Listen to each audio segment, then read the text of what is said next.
Goeiedag liewe luisteraar, baie welkom. Voordat ons begin, kom ons begin deur om saam te bid. Here, dankie dat ons U het as ons koning en ons verlosser, as ons vader en ons herder. Here, ook met hierdie gedeelte wat ons vandag behandel en oor gesels, wil U nie ook met ons praat nie, ook dit in ons harte kom vas lê nie. Ons bid dit in U naam. Amen. Ek wil graag vir julle lees uit Galasiërs 3 vanaf vers 26. Deur hierdie geloof in Christus Jesus is julle nou almal kinders van God. Want julle almal wat deur die doop met Christus verenig is, het nou deel van Christus geword. Dit maak nie saak of iemand Jood of Griek, slaaf of vry, man of vrou is nie. In Christus Jesus is julle almal een. En as julle aan Christus behoort, is julle ook nakommelinge van Abraham en erfgenaam kragtens die belofte van God. Baie keer wanneer ons praat oor ons geloof, dan hoor ons mense sê dikwels dit is 'n persoonlike saak. Dit is my persoonlike saak met die Here. En hoewel die kruisiging en die verlossing wat Jesus gebring het, ook persoonlik van aard is, ja, dis vir jou by name ook, is dit ook gemeenskaplik van aard. Dit is byvoorbeeld hoekom ons klein kindertjies doop in die openbaar, in die publiek, voor in die gemeente. En ook hoekom ons saam as 'n familie die nagmaal gebruik.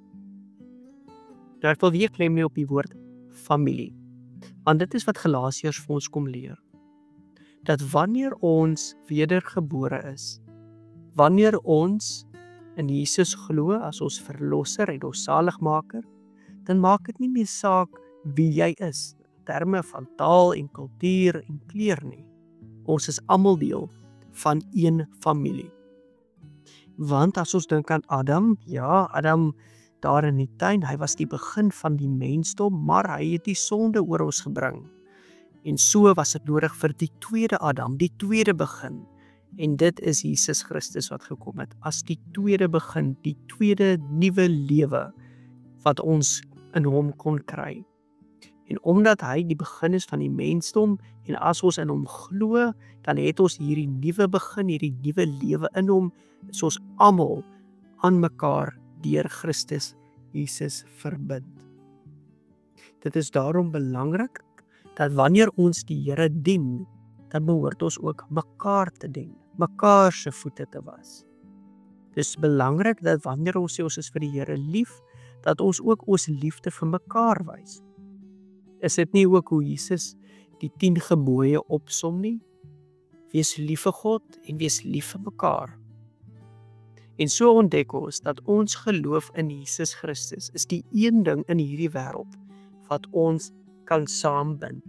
Ja, daar gaan baie verskille wees en persoonlike dinge waar ons nie lekker met mekaar oor die weg kom nie. Maar wanneer ons dit laat staan en vir mekaar werklik vra, wat is die belangrikste? Met 'n agneming dat ons lewe hier op aarde maar 'n tentwoning is en ons nie ons penne te diep moet inkap nie, want voordat ons gaan kry is dit ook verby.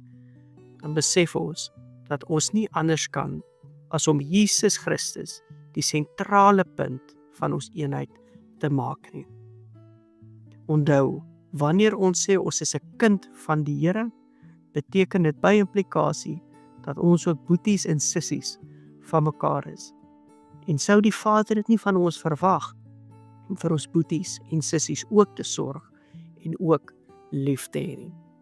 Daarom as ons dink aan die simbool van die kruis, is dit nie net iets wat ons aan God bind nie, maar ook deur Christus aan mekaar. Kom ons sluit die oë en dan bid ons ook vir eenheid in Christus. Here, in hierdie wêreld is dit altyd 'n stryd om eenheid te kry. Tussen soveel verskille en smake en voorkeure. Maar dankie dat U vir Christene die eenheid is. Dankie dat ons boeties en sissies kan hê wat saam met ons U naam kan besing, kan aanbid, U lof kan bring as ons Vader. Dankie dat ons deel kan wees van die familie. En help ons, Here, omdat U die hoof is en omdat U ons Vader is, om moeite te doen om met ons broers en susters oor die weg te kom, saam te werk en vir mekaar te sorg in liefde, soos U liefde aan ons bewys het. Ons bid dit in U naam. Amen.